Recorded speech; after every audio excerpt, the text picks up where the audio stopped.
Okay, first of all, that's a really lame title. When I first saw that on the wiki, I thought it was a joke. But I did really like this episode, because I can completely relate to a lot of the problems Rainbow has here. In fact, that scene where Rainbow is rocking around on her stool is exactly what I was like at school. I seriously could not stay focused for more than about 5 minutes, and I still have trouble staying focused sometimes when I write these reviews. The pre-title scene is one of the show's best.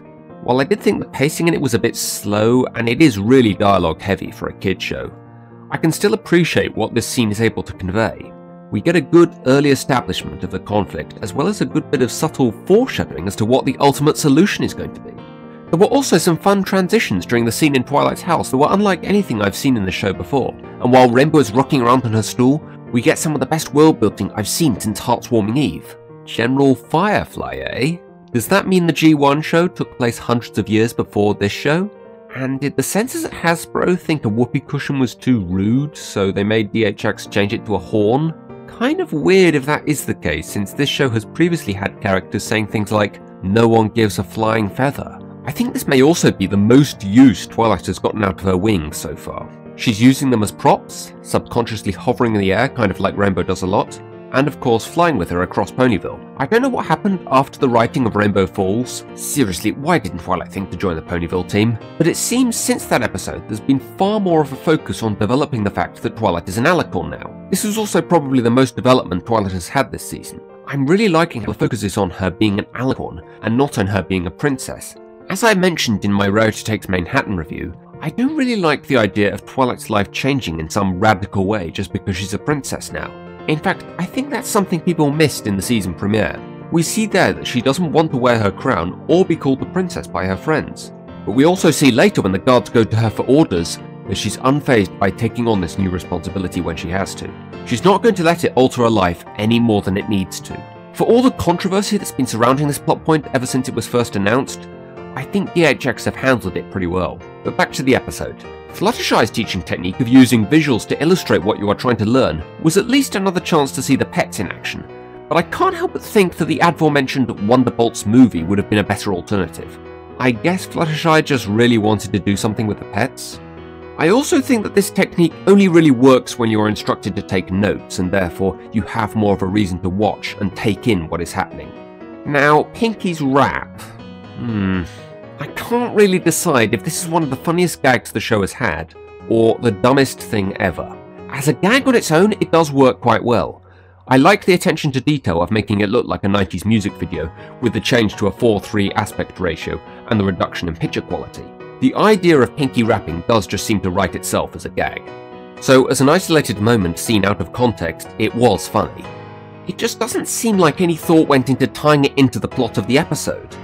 It seems like they just had this idea for Pinky to do a rap, but didn't know where to put it, so they just dumped it in here. What sense does a rap make as a teaching method? Since there's no tune, it's not easy to remember the lyrics. What does a rap have to do with the history of the Wonderbolts? Since they're a military group, wouldn't some kind of war anthem or fight song have made more sense? The visuals don't tie into what the rap is about either. Half-pipe skateboarding? Why? It was funny, but it didn't make much sense.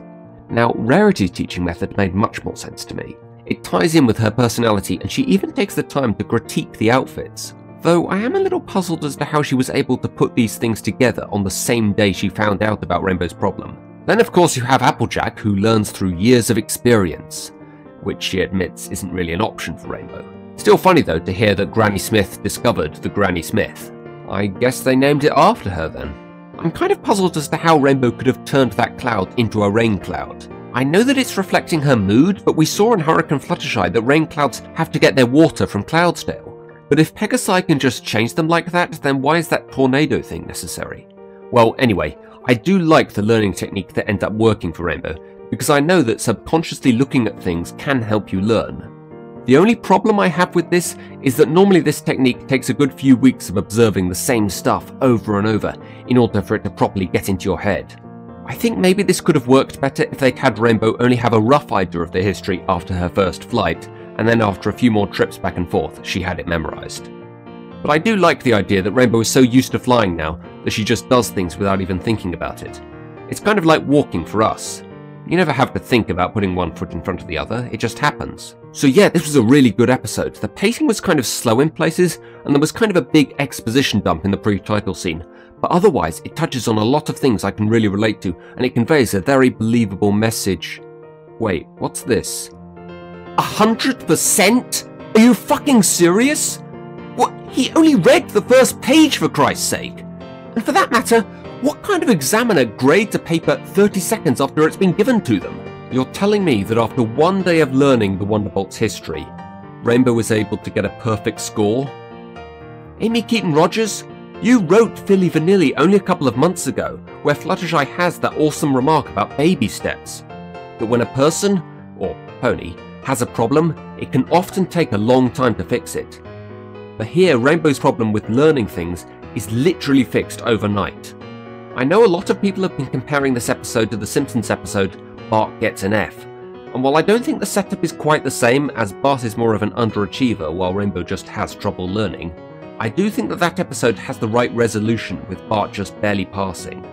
Jason Laws also talked in one of Doug Walker's Adventure Time vlogs about how annoyed he gets by episodes of kid shows about a problem a character has that gets fixed completely in that episode and is never heard about again. And I think this is a fine example of the type of thing he's talking about.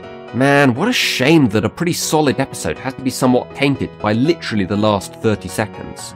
But otherwise, I do think that this episode touches on what is a real problem for a lot of kids, and is also something I can relate to. I remember getting really stressed out at school because I just could not remember anything. The large amount of dialogue and the small number of scenes do give the episode a really slow pace, but I actually kind of like that. The pacing and the fact that the entire episode only covers an afternoon, with the exception of the final scene, gives it a more mundane feel, which I think fits well since this is a more down-to-earth issue. The last 30 seconds annoyed me, but I don't think it takes away from the message. The only real question I have is, what's going to happen with Rainbow Dash and the Wonderbolts now, since she's presumably a reserve now? Will she have to move back to Cloudsdale? How much more likely is she to get into the Wonderbolts now? Man, what is it with these Wonderbolt episodes leaving me asking a lot of questions? But anyway, by far the best Rainbow Dash episode of the season, and Amy Keaton-Rogers certainly wins my award for the comeback writer of the season.